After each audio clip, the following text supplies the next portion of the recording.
Business Club de France des entrepreneurs avec Michel Picot. Bienvenue dans le Business Club de France des entrepreneurs. Les entreprises de nos territoires sont à l'honneur dans cette émission, vous le savez. Tout de suite, un premier reportage.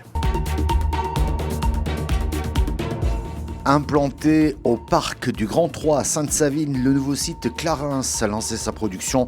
La première ligne de conditionnement dédiée à la gamme masculine a démarré en novembre, suivie en janvier d'une seconde ligne consacrée aux échantillons. Les effectifs, actuellement d'une cinquantaine de salariés, devraient atteindre près de 90 d'ici la fin de l'année 2025. À terme, l'usine de Sainte-Savine permettra de doubler la capacité de production de la marque. Un reportage de Canal 32. Depuis novembre, plus d'1 million de produits cosmétiques Clarins ont été conditionnés et expédiés vers le centre logistique de la marque. L'entreprise emploie actuellement une cinquantaine de salariés et poursuit ses recrutements pour des profils spécifiques.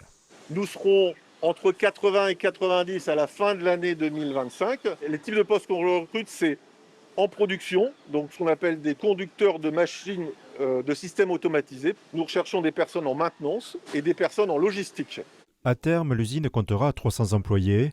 Les nouveaux arrivants en production sont formés localement à l'UIMM avant de passer 3 mois sur le site de Pontoise afin de s'imprégner des exigences de la marque. Forcément, le produit, c'est pour le client qui se le met sur la peau, donc faut être rigoureux, quoi. On contrôle l'aspect visuel du produit, le marquage du numéro de lot, que ce soit bien clair. Vraiment, la totalité du produit soit impeccable, conforme aux exigences Clarins. Et après, on va venir faire un contrôle d'étanchéité, que tout soit conforme, et c'est des contrôles renforcés toutes les 15 minutes. Ces recrutements visent à accompagner la croissance de la production. Au total, 18 lignes de fabrication seront installées, certaines dès cette année. La troisième ligne sera une ligne flexible, c'est une immense ligne, qui va fabriquer à la fois des pots, des flacons verts de 100 ml et des flacons de 200 ml. Et enfin, la quatrième ligne qui arrivera à l'automne 2025, sera une ligne de double sérum, neuf. En même temps, à l'automne, nous aurons l'arrivée de notre premier skid de fabrication. Un skid de fabrication, ça permet de produire toutes les crèmes, toutes les lotions. Pour le directeur général de Clarins, cette deuxième unité de production est essentielle pour soutenir le développement de la marque qui mise sur la notoriété du Made in France pour maintenir et développer un chiffre d'affaires annuel de près de 2 milliards d'euros. En France, on ne fait que 5% de notre chiffre. C'est 95% à l'international. Et donc le Made in France est encore très porteur. Mais c'est pour ça qu'on a gardé ce Made in France, mais également aussi parce qu'on est français. C'est une société française. C'est une décision qu'on n'a pas hésité une seconde. C'est les valeurs de la famille. L'ouverture de ce site était devenue indispensable aussi pour assurer la continuité de la production et répondre à la demande croissante des clients.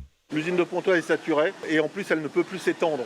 Le but c'est de servir quoi qu'il arrive notre client. D'ici 10 ans, Clarins prévoit de doubler sa production, passant de 100 à 200 millions d'unités par an grâce au site de Sainte-Savine.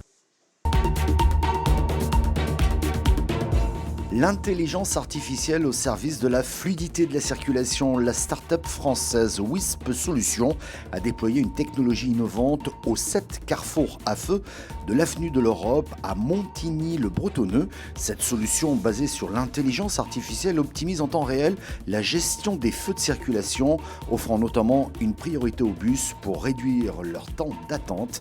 Un reportage de TV78. Wisp Solutions est une solution d'intelligence artificielle qui permet d'automatiser le pilotage des feux. Nous avons profité des Jeux Olympiques pour équiper 7 carrefours à feu sur l'avenue de l'Europe pour mettre en place une priorité bus pour des navettes et leur faire économiser à tous un temps d'attente considérable au feu rouge. Alors déjà, parlons de la façon de récupérer des données. Nous avons cette particularité de récupérer les données des véhicules connectés, donc de ne pas poser de capteurs. Donc en fait, tout cela se fait sans intervention sur la chaussée. Notre intelligence artificielle est en temps réel, elle est capable de simuler plein de fois ce qui pourrait se passer si on augmente d'1 seconde, de 2 secondes le vert d'un feu, et voir aussi l'impact sur le carrefour suivant.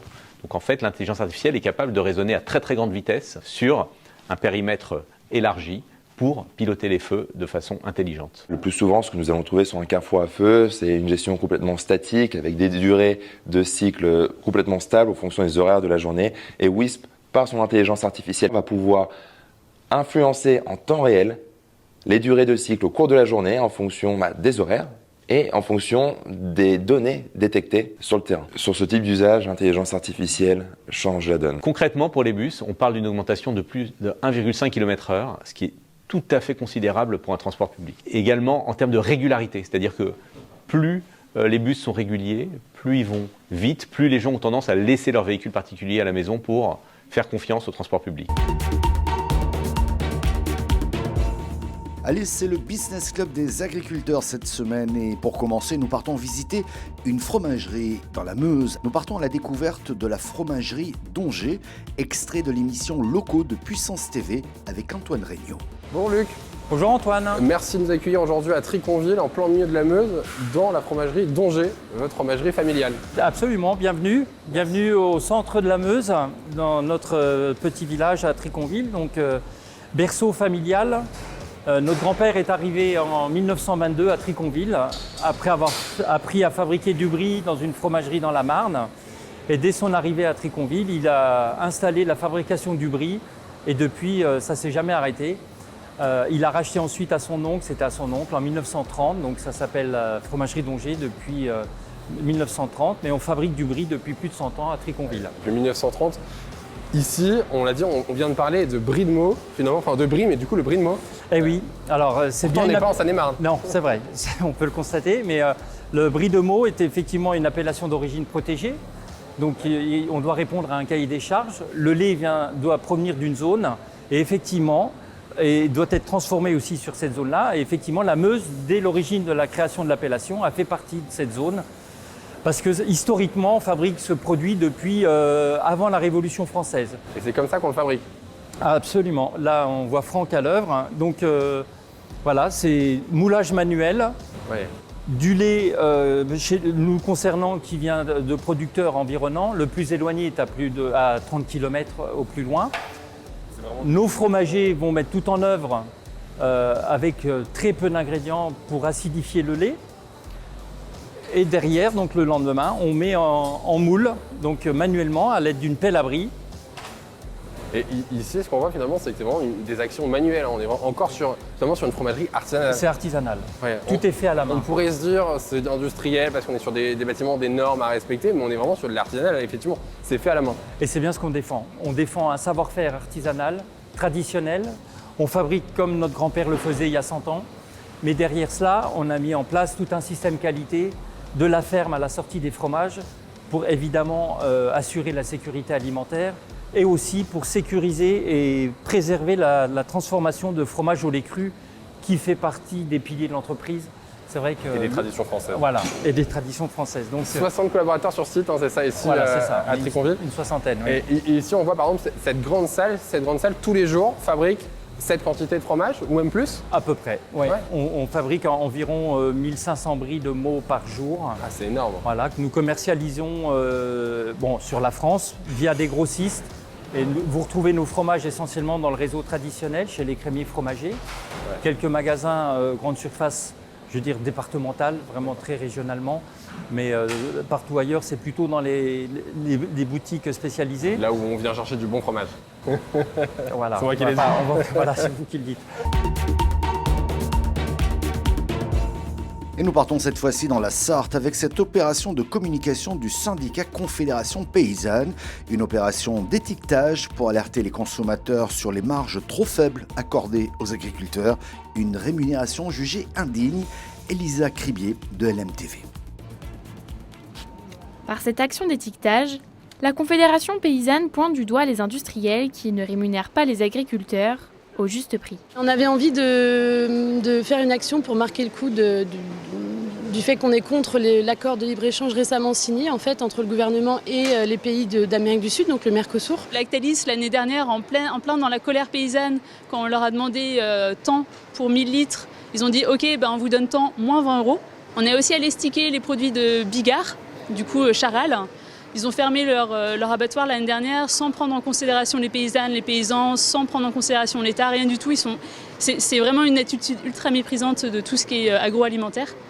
Et on est aussi au Leclerc aujourd'hui pour dénoncer en fait les surmarges que se font les grandes surfaces. Des surmarges qui augmentent. En moyenne, la marge brute des supermarchés sur l'emmental a augmenté de 10% entre 2022 et 2023.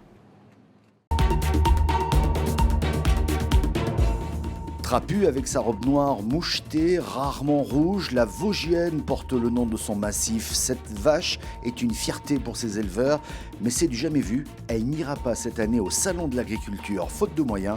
Un reportage de Vosges TV. Elle est trapue avec sa robe noire mouchetée, plus rarement rouge. La Vosgienne porte le nom de son massif. Une fierté pour ses éleveurs, mais c'est du jamais vu depuis qu'elle est présente au Salon de l'Agriculture de Paris. On l'a appris en amont de cette assemblée générale de l'association qui, sur le département, défend la seule race locale du Grand Est et dont les membres étaient réunis à la ferme des Champis à la Bresse. Il n'y aura pas de vache vosgienne à la capitale, en cause des raisons budgétaires et la baisse de certaines aides pour les éleveurs qui participent à cet événement. Cette année, on a décidé au niveau du conseil d'administration de l'organisme de sélection de ne pas participer au salon parce qu'on a des fonds qui sont des fonds européens ou même du conseil de la région Grand Est qui ont baissé. Donc on a fait le choix aussi de cette année de ne pas aller au salon pour montrer la Vosgienne. Mais d'autres rendez-vous, le grand concours national de la race en octobre en Haute-Saône et l'anniversaire, les 10 ans du fromage de cœur de massif fabriqué à base de lait de Vosgienne, permettront de faire connaître cette vache adaptée à la montagne, celle qui compose le troupeau laitier de cette exploitation située à 850 mètres d'altitude, tenue par Marie, secondée par son fils. Avec les parcours qu'on a au-dessus dans les pâtures, il faut une vache qui sache marcher, qui puisse faire du lait aussi, et puis qui nous fait de la viande en même temps. Son caractère. Ah, elle a le caractère du propriétaire. C'est un caractère bien tranché, dynamique, qui ne se laisse pas faire, et voilà. La Vosgienne ne manque pas de qualité, mais d'autres races sont plus productives. Alors, pour des raisons de rentabilité, Baptiste, qui va reprendre la ferme, pense à diversifier le cheptel. On pourrait faire du lait avec de la Vosgienne.